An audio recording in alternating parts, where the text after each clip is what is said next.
की तैयारी कराते हैं आपकी। आप रोज मेरी वीडियो देखा करो, जरूर आपको काफ़ी फायदा होगा। वो मार्कशीट में मैथ में पहला क्वेश्चन है, निम्नलिखित में से कौन सी केंद्रीय प्रवृत्ति की माप नहीं है।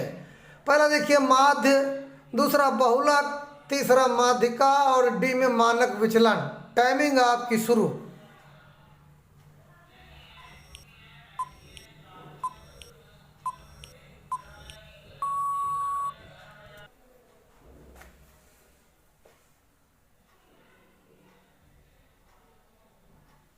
तो यहाँ पर बच्चों माध्य, बहुलक और माध्यिका सब केंद्रीय प्रवृत्ति की मापें हैं, लेकिन मानक विचलन केंद्रीय प्रवृत्ति का माप नहीं, इसलिए नंबर डी ऑप्शन आपका सही होगा।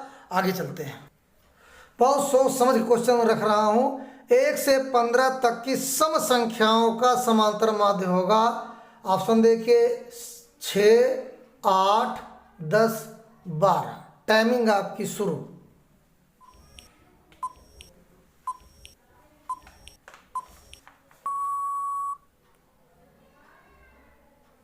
तो देखिए ये समांतर माध्यम, ये 1 से 15 तक सम संख्या, सम माने जो 2 के पहाड़े में आती हैं, जिनको हम इवन नंबर कहते हैं, जो 2 से कट जाए। तो 2, 4, 6, 8, 10, 12, 14 ये संख्या होगी, क्योंकि 14 के आगे 15 आ गया तो 15 से पहले तो रखेंगे। अब कितनी गिनती है? 1, 2, 3, 4, 5, 6, 7। तो हम 7 से भाग कर देंगे, क्योंकि समांतर माध्य बराबर कुल पदों का योग बटे पदों की संख्या। अब इसको जोड़ेंगे हम तो आ जाएगा 56/7 और 7 56, यहाँ पर 8 आएगा, इसलिए बी ऑप्शन आपका सही होगा। अगला सवाल, 2 गोलों के आयतनों का अनुपात 64:27 है। उनके वक्र पृष्ठीय क्षेत्रफलों का अनुपात है, ऑप्शन देखिए 3:4, 4:3, 9:16, 16:9। टाइमिंग आपकी शुरू।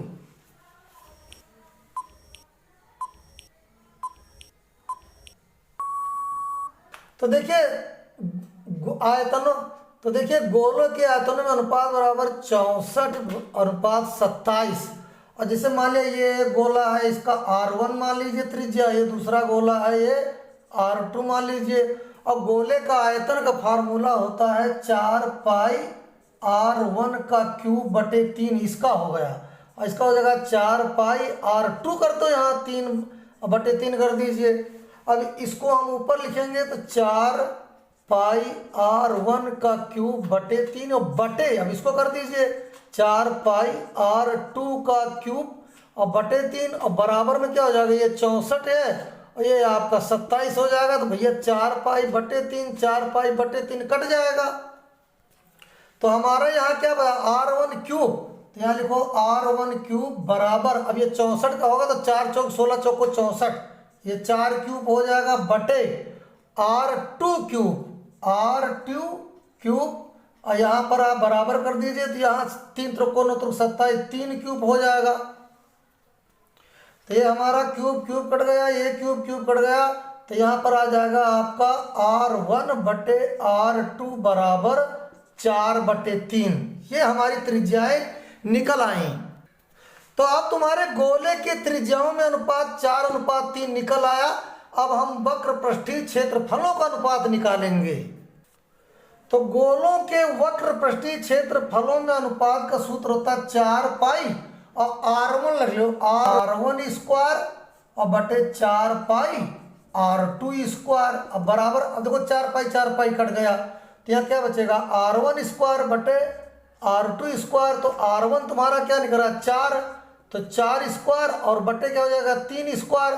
तो 4 चौक 16 और 3 त्रिक को 9, ये क्या आया 16:9 आया।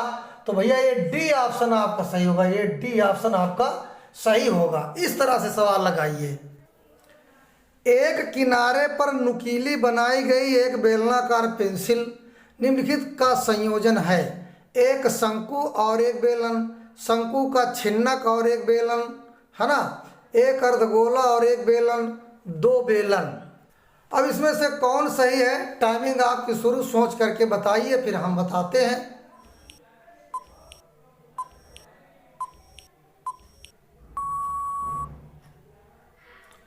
देखिए एक किनारे पर नुकीली बनाई गई बेलनाकार पेंसिल, जैसे बेलनाकार ऐसे ये पेंसिल है, इसे बेलनाकार है ना, ये बेलनाकार पेंसिल है, और इधर आपने नुकीला कर दिया, ऐसे ऐसे नुकीला कर दिया, तो भैया देखो ये तुम्हारा क्या होगा, ये तो तुम्हारा शंकु हो गया, ऐसे ये शंकु हो गया और शेष भाग बेलन हो गया।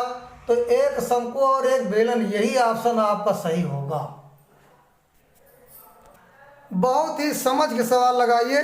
यदि एक वृत्त का परिमाप और क्षेत्रफल संख्यात्मक रूप से बराबर है तो उस वृत्त की त्रिज्या है 2 मात्रक, पाई मात्रक, 4 मात्रक, 7 मात्रक। टाइमिंग आपकी शुरू।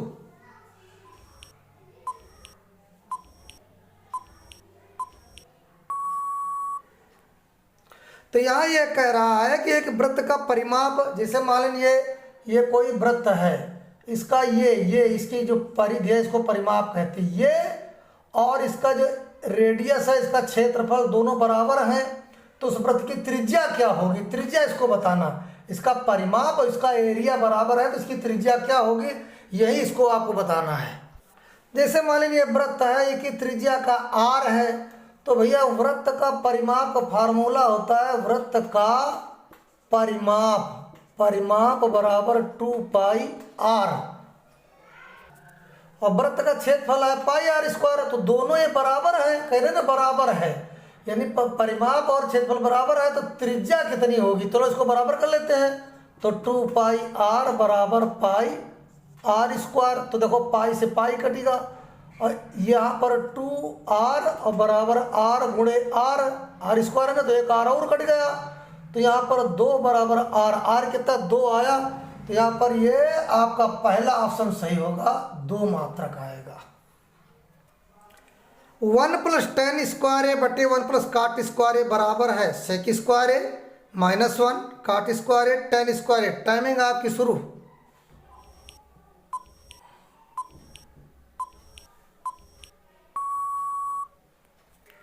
आपकी सुविधा के लिए देखिए सेक स्क्वायर ए माइनस टेन स्क्वायर ए बराबर 1, और जब टेन स्क्वायर इधर आएगा तो प्लस में हो जाएगा, यानी सेक स्क्वायर ए बराबर 1 + टेन स्क्वायर ए। दूसरा फार्मूला कोसेक स्क्वायर ए माइनस काट स्क्वायर ए बराबर 1, और कोसेक स्क्वायर ए बराबर ये उधर जाएगा तो प्लस में हो जाएगा, तो हम 1 + टेन स्क्वायर ए की जगह हम सेक स्क्वायर ए रखेंगे और 1 + काट स्क्वायर ए की जगह हम कोसेक स्क्वायर ए रखेंगे। आइए इसकी जगह हम ये रखते हैं, तो बराबर हो जाएगा सेक स्क्वायर ए और बटे 1 + काट स्क्वायर जब लिखेंगे कोसेक स्क्वायर ए, कोसेक स्क्वायर ए। कितना प्यारा सवाल।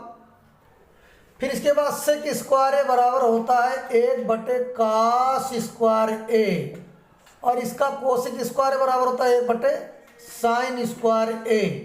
फिर इसके बाद बच्चों इसको तो ऐसे रखा 1 बटे कास स्क्वायर ए, और ये मल्टीप्लाई ऊपर हो जाएगा यानी साइन स्क्वायर ए बटे 1, तो बराबर हो जाएगा साइन स्क्वायर ए और बटे कास स्क्वायर ए, और बराबर हो जाएगा आपका ये tan स्क्वायर ए। बराबर क्या हो जाएगा tan स्क्वायर ए।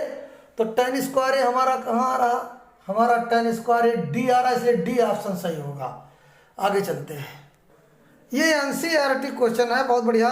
साइन 2a और बराबर 2 साइन ए तब सत्य होता है जबकि a बराबर है किसके 0 के, 30 के, 45 के, 60 के। आप यहाँ पर a की वैल्यू क्या रखोगे कि दोनों ओर बराबर हो जाए। टाइमिंग आपकी शुरू।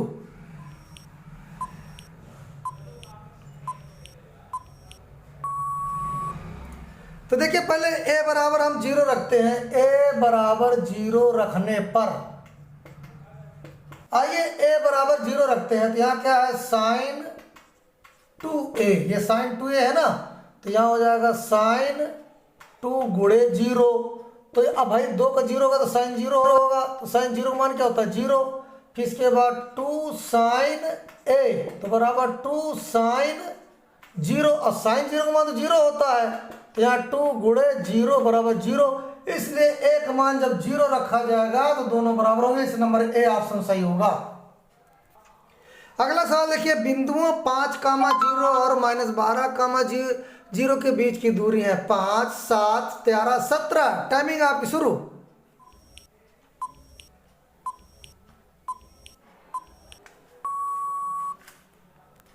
तो यहाँ पर इसको मान लो x1, इसको y1, इसको x2, इसको y2।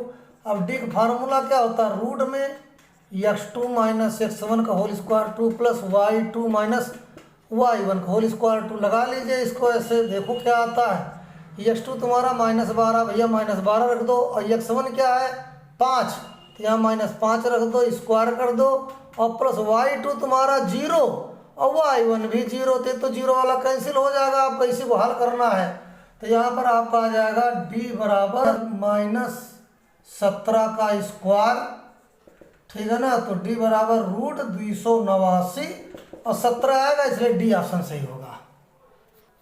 अब यहाँ देखिए, दो आकृतियाँ जिनके आकार समान हो परंतु आवश्यक रूप से आमाप समान न हो कहलाती हैं सर्वांग सम आकृतियाँ, समान आकृतियाँ, समरूप आकृतियाँ, सममित आकृतियाँ। टाइमिंग आपकी शुरू।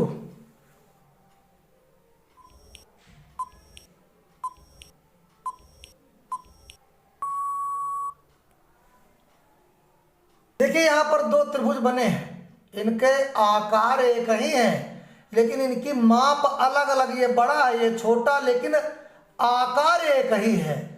ऐसे को समरूप आकृतियां कहते हैं। इसलिए सी ऑप्शन है कि जिनकी आकृतियां, हाँ, जो आकृतियां आकार में समान हो लेकिन आवश्यक रूप से आमाप समान ना हो, वो समरूप आकृतियां कहलाती है। इसलिए नंबर सी ऑप्शन सही होगा। देखिए समीकरण x + 6 और x - 5 बराबर 0 के मूल होंगे 6, 5, -6, 5, -5, 6, -5, -6। टाइमिंग आपकी शुरू।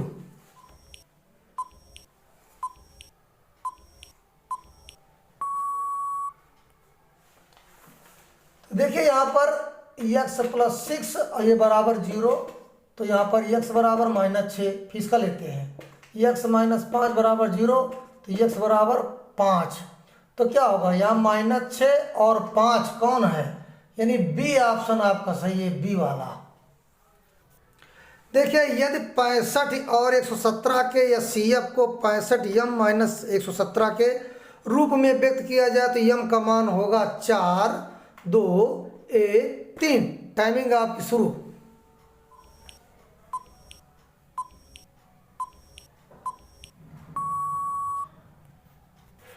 तो देखिए दी गई संख्याओं के अभाज्य गुणनखंड करने पर 65 होगा 13, 25, 65। हमने 65 के फैक्टर कर लिए। फिर 117 का फैक्टर किया तो 13 × 3 × 3 होगा। अब इन दोनों का CF उसको कहते हैं जो कॉमन संख्या हो, तो कॉमन तो हमारा 13 बन रही, तो हम यहाँ पर 13 CF हमारा निकला। अब यहाँ पर हम यम का मान निकालेंगे, तो देखिए 65m - 17 है ना, और बराबर यही CF रख दीजिए ऐसे। फिर इसके बाद ये 117 इधर लाइए, तो 65m बराबर 117 + 13, 65m बराबर 130, तो m बराबर कितना हो जाएगा। अब 65 के यहाँ 130 भाग करो 2 आएगा, तो m बराबर 2, तो ये बी ऑप्शन आपका सही होगा। तो इसी तरह से बच्चों हम आपकी तैयारी ओमार शीट की कराते हैं, और चैनल से आप जुड़े रहो। मैं चैलेंज करता हूँ कि आपके नंबर अच्छे आएंगे। हम एक एक सवाल लगा करके भी बताते हैं और ऑप्शन वाले भी हैं। ओमार शीट अगर आपकी पक्की हो जाएगी तो नंबर आपके अच्छे आएंगे। धन्यवाद बच्चों। वीडियो लाइक, सब्सक्राइब, कमेंट करो और बेल आइकन घंटी प्रेस कर दो। धन्यवाद, जिससे अगली नोटिफिकेशन आप तक पहुँचती रहे।